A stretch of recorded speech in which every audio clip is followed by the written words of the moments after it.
சென்னை சேப்பாக்கத்தில் உள்ள மாநில அவசர செயல்பாட்டு மையத்தில் 8 பெரிய கணினி திரைகள் மூலமாக புயல் முன்னெச்சரிக்கை நடவடிக்கைகள் மேற்கொள்ளப்பட்டு வருகிறது. இதுகுறித்து நமது செய்தியாளர் ரமேஷ் வழங்கிய கூடுதல் தகவல்களை பார்க்கலாம்.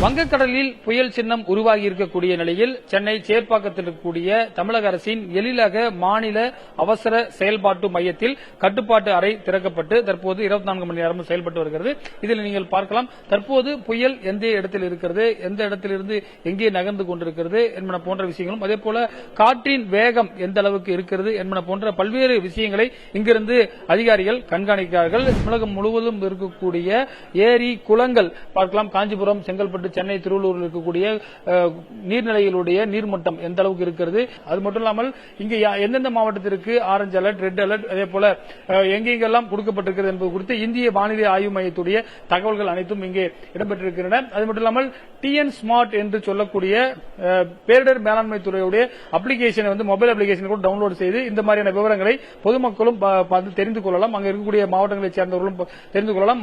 அது மட்டும் இல்லாமல் இங்க ஒரு டேட்டா வச்சிருக்காங்க. இதுவரை இந்த பருவமழைக்கு எவ்வளவு பேர் உயிரிழந்திருக்கிறார்கள், எவ்வளவு பேர் காயப்பட்டிருக்கிறார்கள், எந்த அளவுக்கு வீடுகள் பாதிக்கப்பட்டிருக்கிறது, அதேபோல கால்நடைகளுடைய பாதிப்பு, அதேபோல மற்ற பறவை இனங்களுடைய பாதிப்பு என்ன என்பது குறித்தும் இங்கு விரிவாக வைக்கப்பட்டிருக்கிறது. தொடர்ச்சியாக இங்கிருந்து அதிகாரிகள் 24 மணி நேரமும் கண்காணித்து வருகிறார்கள். புதிய தலைமுறைக்காக ஒளிப்பதிவாளர் மதுவுடன் ரமேஷ்.